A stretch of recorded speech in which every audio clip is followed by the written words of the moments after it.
Long before William Harvey discovered blood circulation, it was believed that good health was a result of the balance of certain humors like black bile, yellow bile, phlegm, and blood inside the body. Further, persons with black bile were supposed to have a hot personality and fevers. This hypothesis had to be disregarded when it was realized that even people with black bile and blood circulating inside their body had normal body temperature.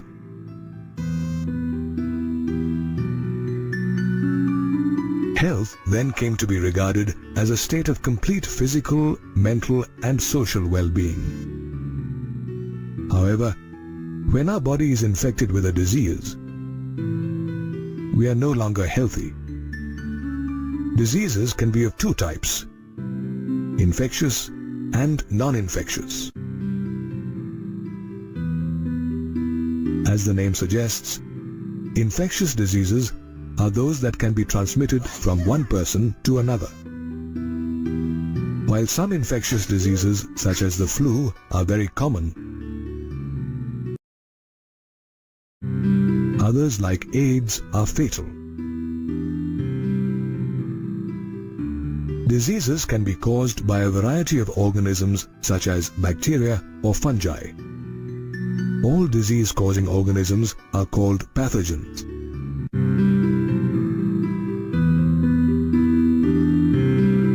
By that definition, all parasites are pathogens since they harm their host by living off them. Pathogens enter our body through various means, adapt to the environment inside the body, and multiply inside. They then interfere with normal bodily functions, causing either morphological or functional damage. Some common pathogens are bacteria, viruses, helminths, and fungi. The bacteria Salmonella typhi causes typhoid fever in humans. Usually, these bacteria enter the small intestine via contaminated food or water and migrate to other organs via the blood. Did you know that Typhoid Mary is a classic case in medicine where a professional cook called Mary Mallon caused several typhoid outbreaks through the food she prepared? This happened because Mary Mallon was a healthy typhoid carrier herself. She did not display any common symptoms of typhoid like high fever, weakness, stomach pain, constipation, headache, and loss of appetite. Typhoid fever can be confirmed by a Widal test. In extreme cases, typhoid can cause intestinal perforation and death.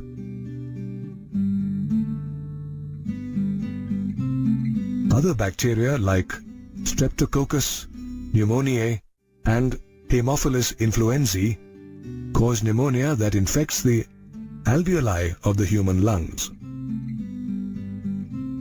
As a result of the infection, the air-filled alveoli sacs are filled with fluid, and this causes respiratory problems.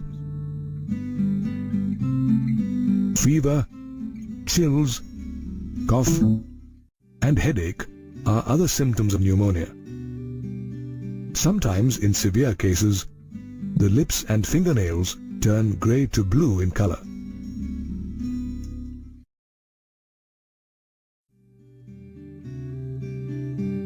Pneumonia is so contagious that merely sharing glasses and utensils or inhaling droplets released by an infected person can spread the infection.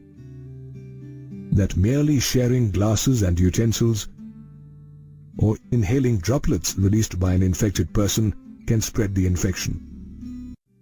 Or inhaling droplets released by an infected person can spread the infection.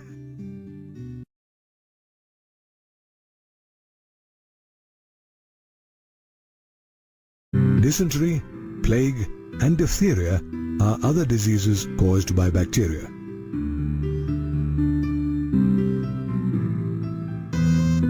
Viruses are not behind when it comes to causing infectious diseases. Rhinoviruses are responsible for causing the common cold.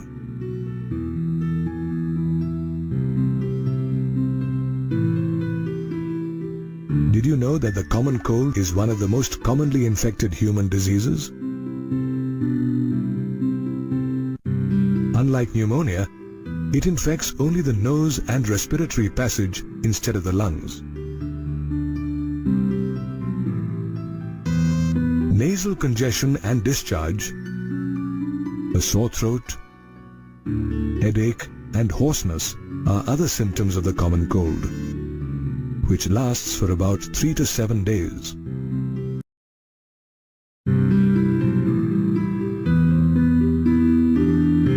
During this time, the disease can spread by inhaling droplets from a cough or sneeze of an infected person or through contaminated articles of the infected person,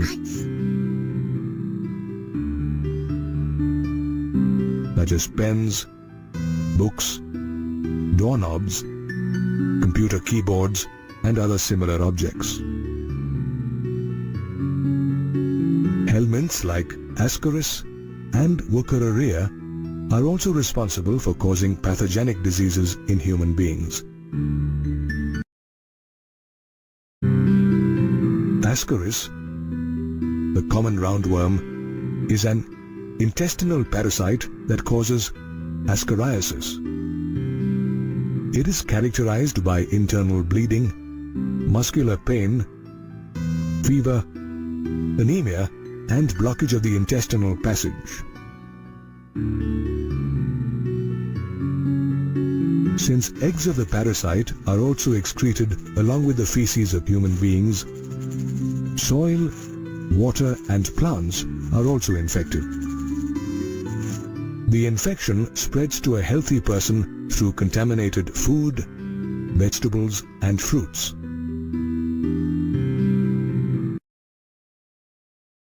Wuchereria bancrofti is a filarial worm that causes a disease called elephantiasis or filariasis. Filariasis is characterized by chronic inflammation of the organs. The filarial worm occupies the lymphatic system, usually in the lower organs such as the legs, where they continue to live for years. The genital organs are often affected, resulting in gross deformities. Filariasis can be transmitted to healthy people by female mosquito vectors. A vector is an insect or any living carrier, such as female mosquitoes in the case of filariasis, that transmit infectious diseases. Other pathogens such as fungi like Microsporum, Trichophyton, and Epidermophyton cause ringworm that appears as dry, scaly lesions on various parts of the body, such as the skin, nails, and scalp. These lesions also cause intense itching.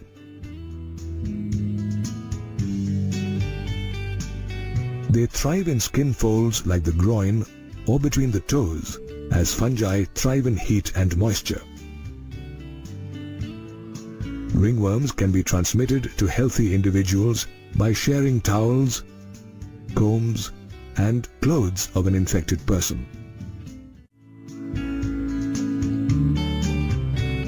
Therefore, pathogens like bacteria, viruses, and helminths are responsible for causing some common yet extremely infectious diseases.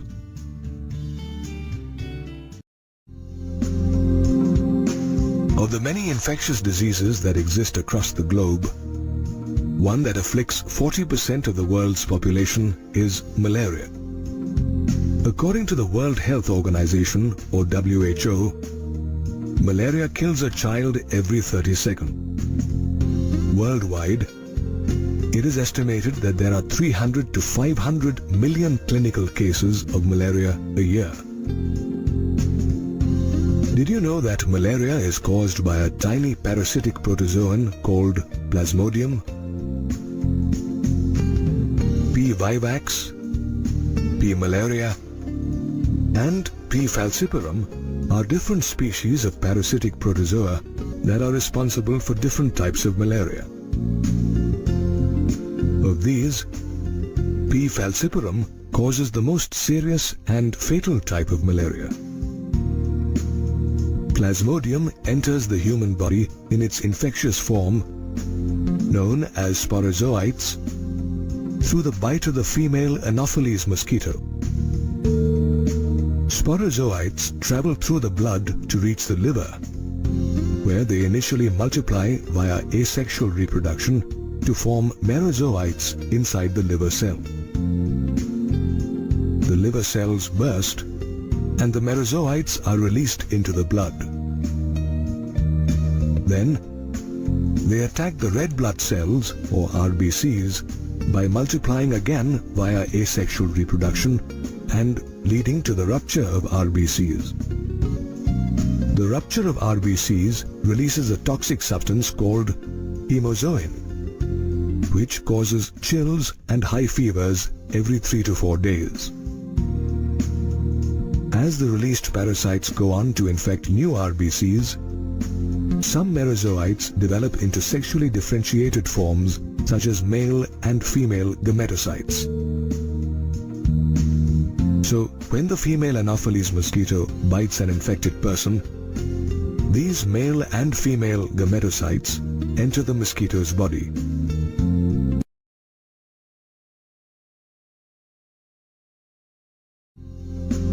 They further fertilize and develop inside the mosquito's intestine to form sporozoites. These sporozoites migrate from the intestine to the salivary glands of the mosquitoes, where they are then stored. Later, when these mosquitoes bite healthy individuals, the sporozoites are introduced into the human body, repeating the same chain of events. You may notice that the malarial parasite Plasmodium requires two hosts, human beings and mosquitoes, to complete its life cycle. The life cycle includes two phases, the asexual one in human beings and the sexual phase in the female Anopheles mosquito.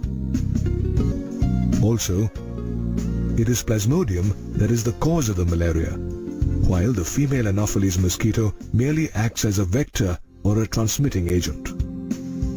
Apart from malaria, amoebiasis or amoebic dysentery is another disease caused by a protozoan called Entamoeba histolytica that lives in the large intestine of human beings.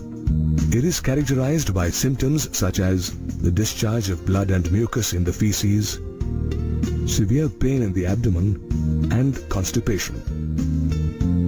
Houseflies act as vectors by transmitting the parasite from the feces of the infected person to food and water. It is by consuming such contaminated food and water that the infection is transmitted. Therefore, maintaining both personal and public hygiene is crucial for the prevention and control of several infectious diseases such as the common cold, typhoid, polio, and diphtheria. It is easy to take care of personal hygiene by keeping our body clean and consuming clean food and water. Public hygiene, however, requires proper disposal of waste and excreta, periodic cleaning and disinfection of water bodies like tanks, reservoirs and pools, and hygienic public catering services.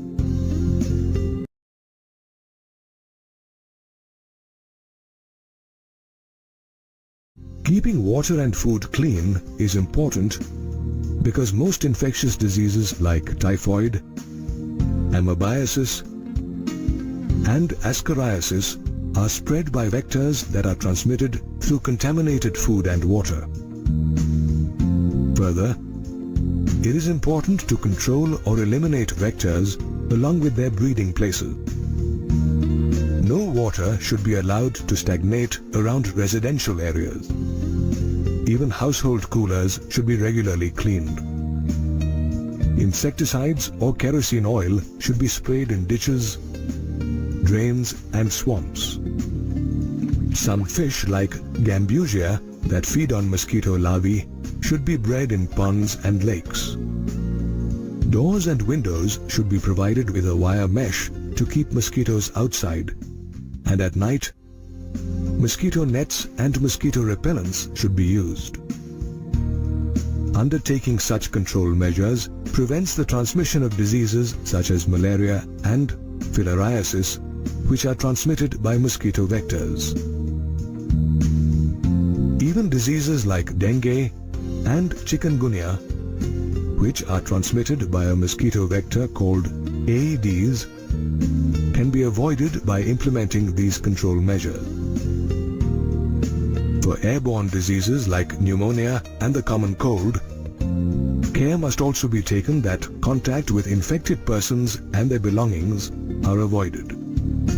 While some, like smallpox, have been eradicated completely, others such as polio, diphtheria, pneumonia, and tetanus can be controlled to a large extent by vaccines.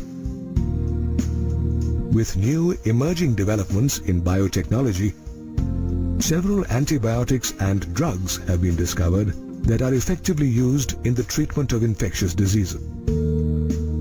Therefore, though malaria and amoebiasis are caused by protozoans, they are transmitted by vector mosquitoes. However, with careful control measures, vaccination and drugs, these diseases can be dealt with. You may have noted that some people get sick more often than others.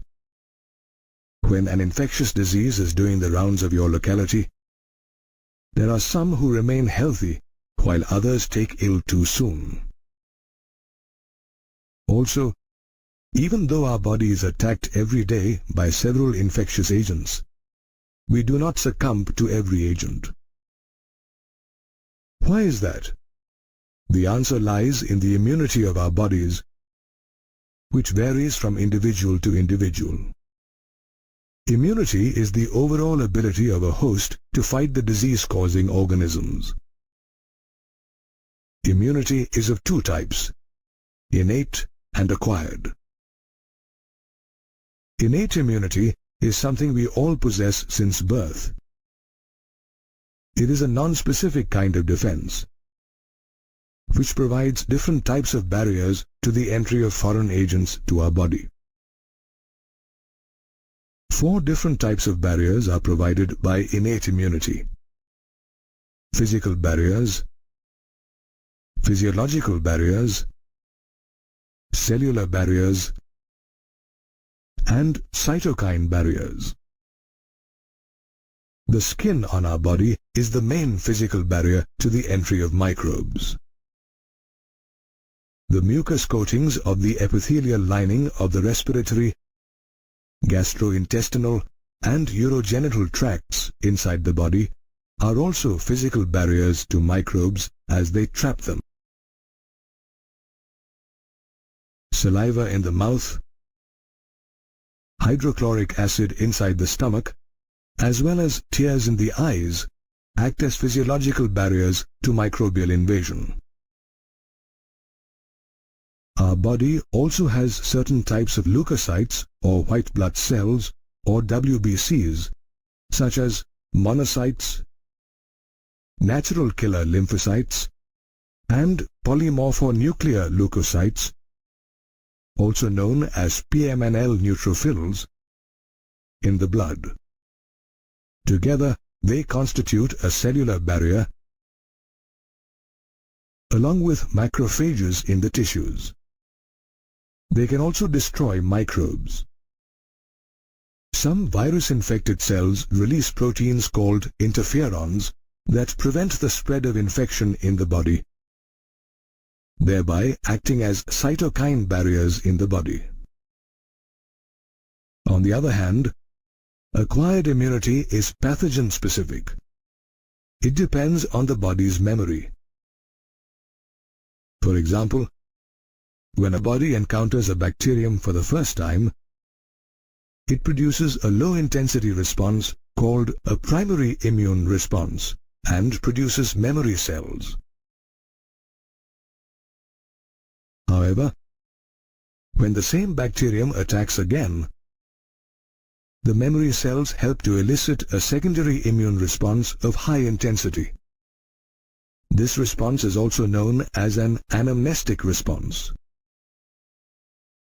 Both primary and secondary immune responses are made possible by two special lymphocytes in our blood, B lymphocytes and T lymphocytes respectively. B lymphocytes produce proteins to fight pathogens, whereas T lymphocytes help B cells to perform this task. The protective proteins produced by B cells are called antibodies. Each antibody molecule has 4 peptide chains, 2 small and 2 longer ones. The 2 small chains are called light chains, while the 2 longer ones are called heavy chains. Therefore, an antibody is represented by H2L2. IgA, IgM, IgE and IgG are some examples of antibodies in our body. Acquired immunity, or the acquired immune response, is primarily of 2 types: a humoral immune response and a cell-mediated immunity, or CMI. It is the humoral immune response that is carried out by antibodies. Since antibodies are found in blood, it is called the humoral immune response. The word humoral refers to blood or any other body fluid. The cell-mediated immune response can be best understood with the example of an organ transplant. When organs like the eye, heart, kidney or liver fail, organ transplant is the only remedy. Thus begins the search for a suitable, healthy donor for transplantation. This is important because grafts or transplants cannot be made from just about any source, as the body will reject those grafts sooner or later. To find a perfect match, tissue matching and blood group matching are conducted before a transplant.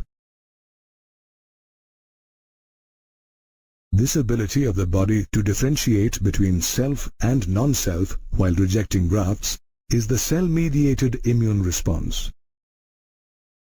It is an immune response that doesn't involve antibodies, but it involves the activation of macrophages, natural killer cells or NK, antigen-specific cytotoxic T lymphocytes, and the release of various cytokines that fight antigens. Patients who have had organ transplants have to take immune suppressants all their lives to inhibit their body's immune response against the transplant. Then again, based on whether the antibodies are produced inside or outside the body, immunity can be distinguished as active immunity or passive immunity. When the body is exposed to antigens such as living or dead microbes or other proteins, it produces antibodies in response. This type of immunity is called active immunity, which is slow and takes time to reach its full effective response. When microbes gain access to the body during a natural infection, active immunity is induced. Consequently, the underlying principle of any immunization plan is active immunity, where it is induced by deliberately injecting microbes into the body. On the other hand, passive immunity comes into play when ready-made antibodies are delivered directly into the body from external sources to protect it against foreign agents. The antibody that a fetus receives from its mother through the placenta during pregnancy is an example of passive immunity. Likewise, during the initial days of lactation, mother's milk contains a yellowish fluid called colostrum that has copious amounts of the antibody IgA. Therefore, mother's milk also provides passive immunity to babies. Did you know that even though passive immunity provides immediate protection to the body against pathogens, the body doesn't develop any memory of the pathogen? This means that the body is at risk of being attacked by the same pathogen when infected by it later. Therefore, immunity can be innate or acquired. It can also be either active if induced by an infection or a microbial attack, or passive if provided with ready-made antibodies. The immunity of the human body is based on memory. When the body encounters a pathogen for the first time, it reacts with a primary immune response and produces memory cells. When the body is attacked by the same pathogen twice, these memory cells offer an intensified secondary immune response. This memory of the immune system is also used as a principle in the immunization program. A preparation of antigenic proteins of pathogens or an inactive or weakened pathogen is introduced into the body as a vaccine. The antibodies produced in the body against these pathogens are then able to neutralize the pathogens during an actual infection. Vaccines generate memory, which enables B and T cells to recognize the pathogen quickly and produce an army of antibodies in response.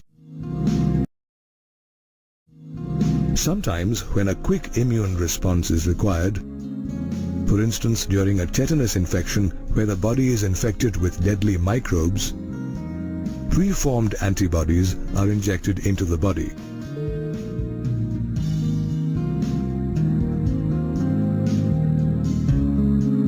It's the same with snake bites, where patients are injected with preformed antibodies or an antitoxin, which is a preparation of antibodies against the snake venom.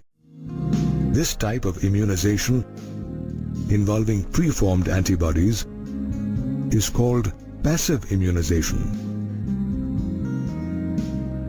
New technologies like recombinant DNA technology have made the large-scale production of antigenic polypeptides of pathogens from yeast or bacteria possible.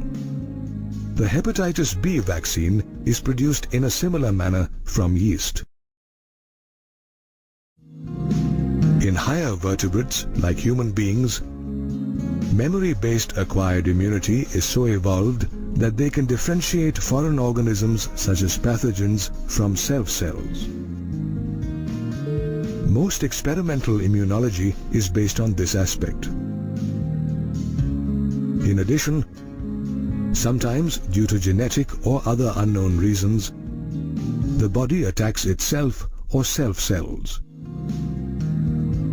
This attack damages the body and is called an autoimmune response. An example of an autoimmune disease is rheumatoid arthritis that affects the joints.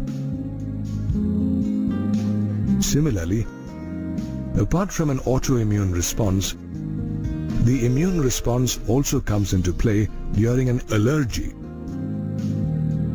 It is interesting to note that some particles in the environment, such as pollen, dust, and mites, cause us to sneeze or wheeze for no apparent reason. This usually happens because people are allergic or sensitive to these particles. This exaggerated immune response to certain antigens in the environment is called an allergy, whereas the substances to which such an immune response is produced are called allergens. Dust, pollen, animal dander, and mites are some common allergens. The antibodies produced against these allergens are usually the IgE type.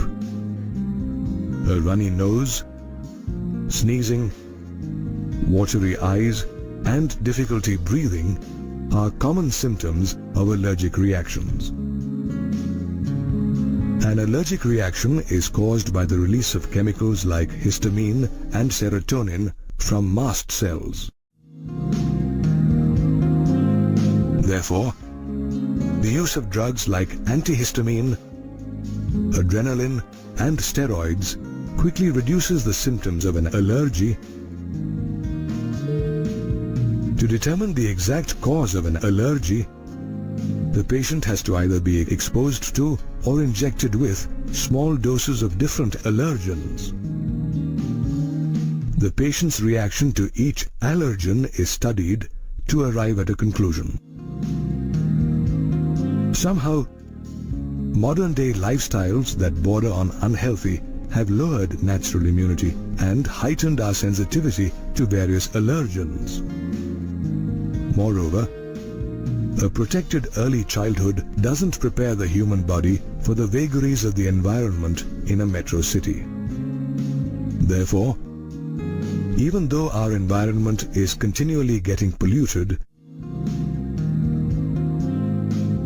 and we are exposed to thousands of antigens every day, it is a combination of the body's immunity and a vaccination program based on immunization principles that help us combat infections and diseases. The human immune system works as an armor against infections and diseases. It helps the body distinguish between non-self cells like bacterial, fungal, and viral pathogens from self cells. The immune system responds to non-self agents and remembers them. It also plays an important role in reacting to allergens, organ transplantation, as well as autoimmune responses. The human immune system consists of lymphoid organs, lymph nodes, and lymph cells called lymphocytes. The lymphoid organs are where lymphocytes originate, mature, and proliferate. Lymphoid organs can be classified as primary lymphoid organs and secondary lymphoid organs. Bone marrow and the thymus are two primary lymphoid organs. Bone marrow is a flexible tissue found in the hollow interior of bones where all blood cells, including lymphocytes, are produced. The thymus, on the other hand, is a lobed organ which is located near the heart and beneath the breastbone. The thymus, which is quite large at birth, shrinks in size with an increase in age. By the time a person reaches puberty, the thymus shrinks considerably. Both bone marrow and the thymus provide the environment for the development and maturation of T lymphocytes. It is in these two organs that immature lymphocytes differentiate into antigen-sensitive lymphocytes. When lymphocytes mature, they move to the secondary lymphoid organs such as the spleen, lymph nodes, tonsils, Peyer's patches in the small intestine, and appendix. It is inside the secondary lymphoid organs that lymphocytes interact with antigens and proliferate to form effector cells. The spleen is a large bean-shaped organ located in the upper left part of the abdomen, protected by the rib cage. It chiefly contains lymphocytes, erythrocytes, and phagocytes.